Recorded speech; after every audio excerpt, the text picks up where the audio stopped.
নমস্কার বন্ধুরা, পম্পার কিচেনে আপনাদের সকলকে স্বাগত। আজ আমি আপনাদের সাথে শেয়ার করব একটা অপূর্ব স্বাদের টক মিষ্টি ঝাল ঝাল ঝুরি আচারের রেসিপি।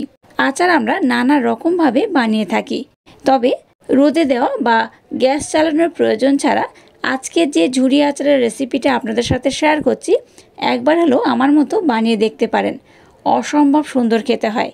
যেই খাবে সেই তো আপনাকে প্রশংসা করবে আর কিভাবে বানিয়েছেন জানতেও চাইবে। আর এই আচারটা ভাত বলুন, মুড়ি বলুন বা রুটি পরোটার সাথে খেতেও কিন্তু অসাধারণ লাগে। তাহলে চলুন দেরি না করে আজকের এই অপূর্ব স্বাদের ঝাল ঝাল ঝুরি আচারের রেসিপিটা দেখে নেওয়া যাক। আজকের কাঁচা আমের ঝাল আচারটা বানানোর জন্য এখানে দেখুন আমি নিয়েছি 400 কাঁচা আম। আপনারা চাইলে আমের পরিমাণটা কিন্তু একটু কম বেশি করে নিতে পারেন। তো কি করব, প্রথমে আমগুলোকে আমি খুব ভালোভাবে ধুয়ে কেটে নেব। এটা কিভাবে কাটবো, কাটার পর আমি আপনাদের দেখাবো। তো এই আমগুলোকে আমি বটি দিয়ে কেটে নেব। তো কাটার পর আমি আপনাদের দেখাচ্ছি এই আমগুলো কেমন ভাবে কাটলে আজকের আচারটা খুব সুন্দর টেস্ট হবে।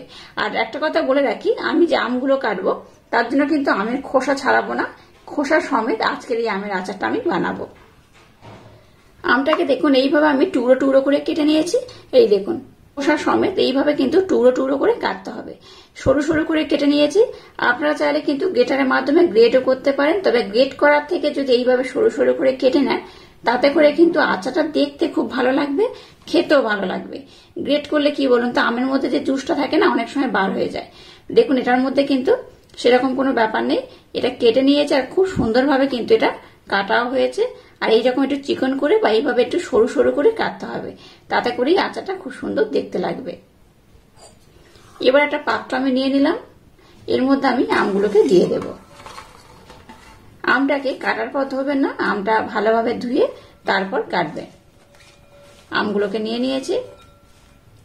এবার দেখুন এই আমের মধ্যে দিয়ে দেবো 1/2 চামচ লবণ। লবণটা দিয়ে আমটাকে খুব ভালোভাবে কিন্তু মেখে নিতে হবে।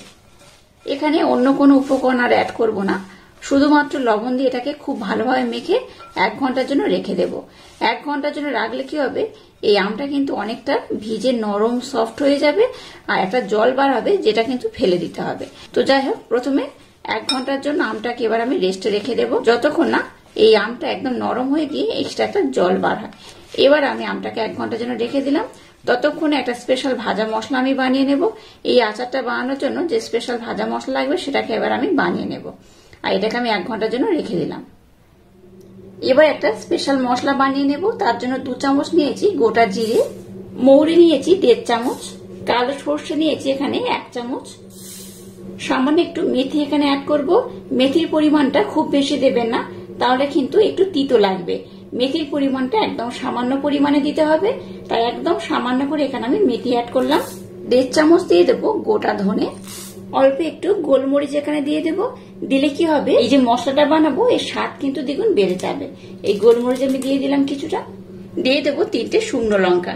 লঙ্কার পরিমাণটা আপনারা একটু কম বেশি করে দিতে পারেন। এবার দেখুন গ্যাসটাকে জেলে দিয়ে এই মশলাটাকে আমি বসিয়ে দিয়েছি। এবার মশলাটাকে একটু আলতোভাবে ভেজে নেব, খুব বেশি একদম ভাজা ভাজা করবেন না, তাতে করে কি হয় মশলার কিন্তু স্বাদটা ভালো থাকে না। একটু হালকা নাড়াচাড়া করে ভেজে নিলে এই মশলাগুলোর স্বাদটা কিন্তু ভীষণ ভালোভাবে পাওয়া যায়। তাই মশলাটাকে খুব না ভেজে একটু হালকা নাড়াচাড়া করে ভেজে নিলেই হবে। মশলাটাকে দেখুন আমি কিন্তু একদম আধো আধো করে ব্লেন্ড করে নিয়েছি। একদম মিহি করে ব্লেন্ড করবেন না, তাতে করে মশলার কোনো স্বাদ পাওয়া যায় না। এরকম একটু আধো আধো করে ব্লেন্ড করলে এই মশলার স্বাদটা কিন্তু দ্বিগুণ বেড়ে যায়। তো যাই হোক, চলুন এবার নেক্সট টাইম আপনাদের সাথে শেয়ার করব। আমটাকে দেখুন আমি 1 ঘন্টার জন্য ভিজিয়ে রেখে দিয়েছিলাম, আর আমটা দেখুন বেশ কিন্তু নরম হয়ে গেছে। আমি এখানে আচারটা একটু কম করেই বানাচ্ছি, আপনারা চাইলে কিন্তু একটু কম বেশি করে বানাতে পারেন। তো এই দেখুন একদম আমগুলো নরম হয়ে গেছে, দেখে বুঝতেই পারছেন কত সুন্দর একদম নরম হয়ে গেছে।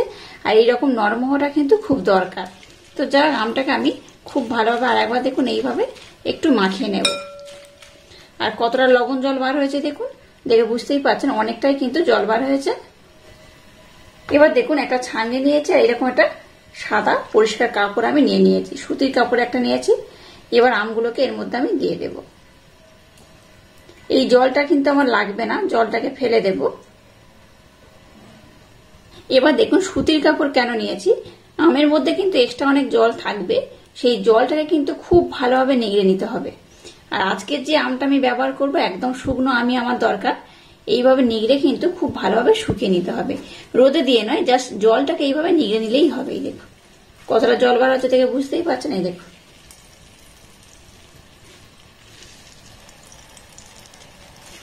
এইভাবে কিন্তু আম থেকে সমস্ত জলটাকে আমি বার করে নেব খুব ভালোভাবে।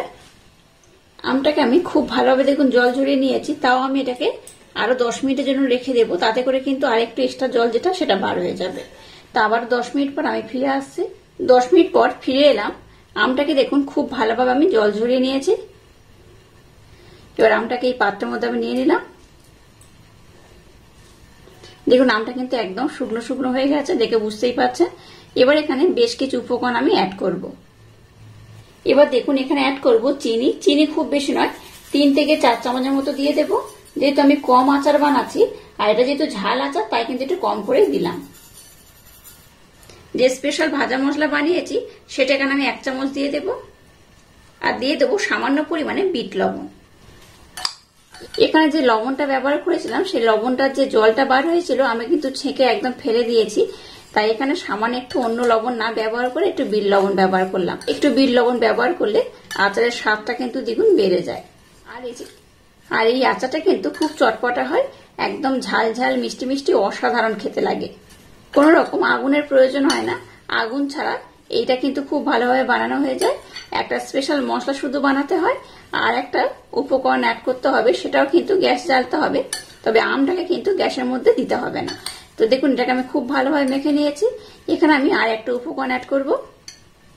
বাড়িতে বানানো কাসুন্দি এখানে দিয়ে দেবো 2 চামচ। এই কাসুন্দিটা আমি বাড়িতে বানিয়ে নিয়েছি, এর ভিডিও কিন্তু আগে দিয়ে রেখেছি, আমরা চাইলে দেখে নিতে পারেন। এই 2 চামচ দিলেই হবে। আবারও সমস্ত উপকরণ খুব ভালোভাবে মেখে নেব। আচ্ছা, এই কাসুন্দির পরিবর্তে আপনারা চাইলে কিন্তু যে কালো সর্ষে হয়, কালো সর্ষে একটু বেটে নিয়ে এখানে ব্যবহার করতে পারেন। বেটে নিন ভালো শিলনোড়াতে বা ব্লেন্ড করে নিন, তো ওইভাবে একটু ব্যবহারও করতে পারেন। তবে কাসুন্দি দিলে কি হয়, আচারের স্বাদটা কিন্তু দ্বিগুণ বেড়ে যায়। এবার এটাকে আমি এক সাইড করে রেখে দেব। এটার জন্য আর একটা স্পেশাল উপকরণ লাগবে, তো এবার সেটাকে আমি বানিয়ে নেব আর এটাকে ততক্ষণ আমি রেস্টে রেখে দেব। এবার গ্যাসটাকে জ্বেলে দিয়ে এরকম ছোট্ট একটা ফ্রাই প্যান বসিয়ে দিয়েছি, এর মধ্যে দিয়ে দেবো সর্ষের তেল।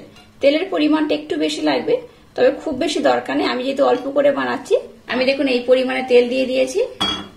তেলের মধ্যে কালো জিরে একদম সামান্য পরিমাণে দিয়ে দেব, সামান্য একটু দিয়ে দেবো গোটা জিরে, দিয়ে দেবো 2টো শুকনো লঙ্কা। তেলটাকে খুব বেশি কিন্তু গরম করা যাবে না, দেখে বুঝতেই পারছেন কতটা গরম হয়েছে, খুব কিন্তু গরম করলে হবে না। এইভাবে একটু হালকা গরম করে এই মশলাগুলো দিয়ে একটু নাড়াচাড়া করে ভেজে নেব।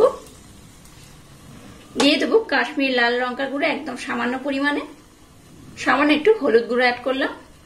এটা যেহেতু ঝাল আচার বানাচ্ছি তার জন্য দেখুন কাঁচা লঙ্কা নিয়েছি কয়েকটা, 3টে কাঁচা লঙ্কা কুচিয়ে নিয়েছি, সেটাকেও দিয়ে দেব। দিয়ে দেবো 1 চিমটে লবণ। আর যে স্পেশাল ভাজা মশলা বানিয়েছি এখানে 1/2 চামচ দিয়ে দেব। এবার দেখুন সমস্ত উপকরণ একটু আমি গরম করে নেব, একদম ফোটানোর দরকার নেই, একটু গরম করে নিলেই হবে। আজকের আচারটা যেভাবে বানাচ্ছি একবার হলেও ট্রাই করবেন, অসাধারণ খেতে লাগে। একবার খেলে দেখবেন আপনাদের বারবার খেতে ইচ্ছা করবে। আর এই আচারটা কিন্তু বানিয়ে সাথে সাথে খাবেন না, এটাকে রেখে দিয়ে বা স্টোর করে তারপর খেতে হবে। এটাকে রেখে 1 সপ্তাহ খুব ভালোভাবে প্রতিদিন রোদে দেবেন, তাতে করে আচারটা একদম নরম হয়ে যাবে আর খুব সুন্দর মজেও যাবে।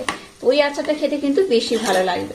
তো দেখুন সমস্ত উপকরণ দিয়ে আমি তেলটাকে গরম করে নিয়েছি। এবার তেলের যে স্পেশাল মশলা বানিয়েছি সেটা এখানে দিয়ে দেব। প্রথমে 1 চামচ আমি অ্যাড করব। 1 চামচ দিয়ে এটাকে আমি খুব ভালোভাবে এইভাবে নাড়াচাড়া করে মিক্সড করে নেব।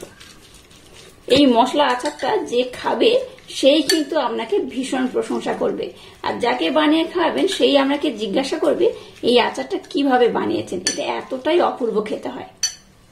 এবার এখানে সম্পূর্ণ এই তেলের মিশ্রণটাকে আমি অ্যাড করে দেব।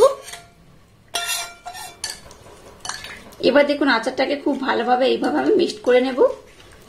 এখানে কিন্তু খুব বেশি তেল দেওয়ার দরকার নেই।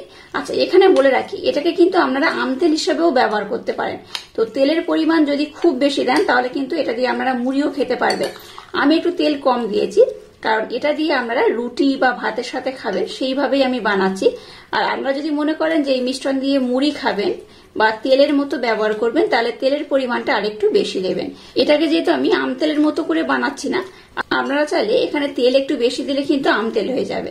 আর আমি যেহেতু এটাকে রুটি ভাতের সাথে সার্ভ করতে চাইছি, তাই কিন্তু এইভাবেই বানাচ্ছি। আর এটা খেতে অসাধারণ হয়। এটা থেকে এত সুন্দর একটা স্মেল বার হচ্ছে, জিভে কিন্তু জল চলে আসছে। তো যাই হোক, এবার এটাকে আমি একটু ঠান্ডা করে নেব, তারপর একটা বোতলের ভিতরে কিন্তু আমি সার্ভ করব। আর অবশ্যই এটাকে একটু টেস্ট করে নেবেন, ঝালের পরিমাণ, লবণের পরিমাণ বা মিষ্টির পরিমাণটা ঠিক আছে কিনা। এটা কিন্তু একটু মিষ্টি থেকে বেশি ঝাল ঝাল লাগবে, একটু কিন্তু ঝাল ঝাল খাওয়ার জন্যই বানানো। তো আপনারা যারা একটু ঝাল কম পছন্দ করেন তারা একটু মিষ্টির পরিমাণ বেশি দেবেন। আমি একটু মিষ্টির পরিমাণ কম দিয়েছি, যাতে আচারটা একটু মশলাদার হয়, একটু ঝাল ঝাল হয়। তো দেখুন, সমস্ত উপকরণ দিয়ে এটাকে খুব সুন্দর মেখে নিয়েছি। এবার এটাকে আমি একটা বোতলের মধ্যে সার্ভ করে রাখবো, তাতে করে কি হবে, অনেকদিন এটা ভালো থাকবে। আর দেখলেন তো, রোদে দেওয়ার ঝামেলা নেই। রোদে দেওয়ার ঝামেলা ছাড়া বা রান্না করার ঝামেলা ছাড়াই কিন্তু আচারটা বানানো হয়ে যায়। এবার দেখুন, এরকম কাঁচের একটা পাত্র আমি নিয়ে নিয়েছি। এবার আচারের মিশ্রণটাকেও ঠান্ডা করে নিয়েছি। প্রথমে একটা লঙ্কা আমি দিয়ে দিলাম। এবার এই মিশ্রণটাকে আমি এই বোতলের ভিতরে ভরে ভরে দিয়ে দেব। একবার হলেও এই আচারটা আমার মতো বানিয়ে দেখবেন, অসাধারণ খেতে লাগে। একবার খেলে দেখবেন বারবার বানাবেন। সম্পূর্ণ আচারটাকে এই বোতলের মধ্যে আমি ভরে নিয়ে নেব।